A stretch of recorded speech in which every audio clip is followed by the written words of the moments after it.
بسم اللہ الرحمن الرحیم۔ السلام علیکم ناظرین۔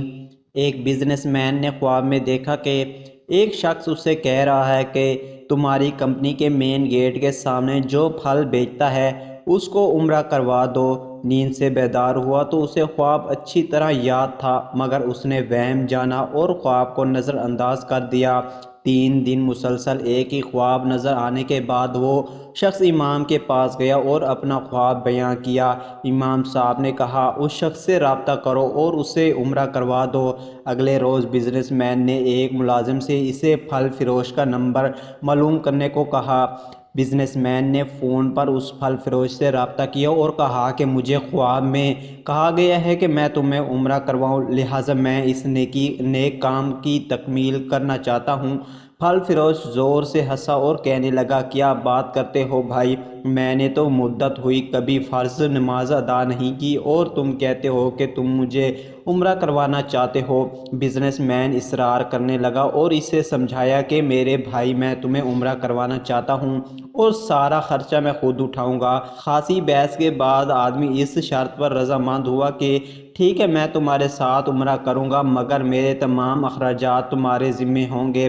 وقت مقرر پر جب وہ ایک دوسرے کو ملے تو بزنس مین نے دیکھا کہ واقعی وہ شکل و صورت سے کوئی اچھا انسان نہیں دکھائی دے رہا تھا۔ اس کے چہرے سے عیب تھا کہ وہ نماز کم ہی پڑھتا ہے۔ اسے بڑا تعجب ہوا، یہ وہی شخص ہے جسے عمرہ کروانے کے لیے خواب میں 3 مرتبہ کہا گیا ہے۔ دونوں مکہ مکرمہ عمرے کے لیے روانہ ہو گئے۔ میقات پر پہنچے تو غسل کر کے احرام باندھا اور حرم شریف کی طرف روانہ ہوئے۔ انہوں نے بیت اللہ کا طواف کیا، مقام ابراہیمی پر 2 رکعت نماز ادا کی، صفا و مرد کے درمیان سعی کی، اپنے سروں کو منڈوایا اور اس طرح عمرہ مکمل ہو گیا۔ اب انہوں نے واپسی کی تیاری شروع کر دی۔ حرم سے نکلنے لگے تو پھل فروش بزنس مین سے مخاطب ہوا اور کہنے لگا، دوست، حرم چھوڑنے سے پہلے میں 2 رکعت نفل ادا کرنا چاہتا ہوں، نہ جانے دوبارہ عمرے کی توفیق ہوتی بھی ہے یا نہیں۔ بزنس مین کو کیا اعتراض ہوتا، اس نے کہا، نفل پڑھ لو اور بڑے شوق سے پڑھو۔ پھل فروش نے اس کے سامنے نفل ادا کرنے شروع کر دیے۔ جب سجدے میں گیا تو اس کا سجدہ طویل سے طویل ہوتا گیا۔ جب کافی دیر گزر گئی تو بزنس مین نے اسے ہلایا۔ جب کوئی حرکت نہیں ہوئی تو اسے معلوم ہوا کہ پھل فروش کی روح حالت سجدہ میں ہی پرواز ہو چکی ہے۔ پھل فروش کی موت پر اسے بڑا رشک آیا اور وہ رو پڑا کہ یہ حسین خاتم ہے، کاش ایسی موت میرے نصیب میں ہوتی۔ اس خوش نصیب قسمت کو انسان کو غسل دیا گیا اور حرم میں ہی اس کی نماز جنازہ ادا کی گئی۔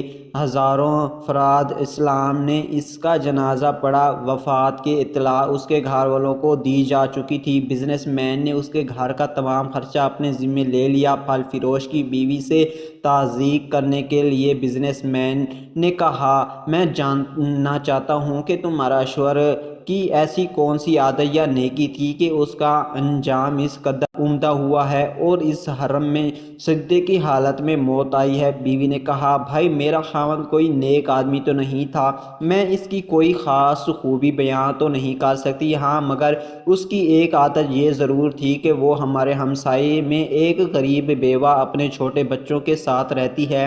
میرا شوہر روزانہ بازار جاتا تو جو چیز اپنے بچوں کے لیے کھانے پینے کی لے آتا وہ اس بیوہ اور اس کے یتیم بچوں کے لیے بھی لے آتا اور اس کے دروازے پر رکھ کر اسے آواز دیتا، اے بہن، میں نے کھانا باہر رکھ دیا ہے، اسے اٹھا لو۔ یہ بیوہ عورت کھانا اٹھا لیتی اور آسمان کی جانب سر اٹھا کر دیکھتی اور کہتی ہے، اے اللہ رب العزت، آج پھر اس نے میرے بھوکے بچوں کو کھانا کھلایا، اے اللہ رب العزت، اس کا خاتمہ ایمان پر فرما۔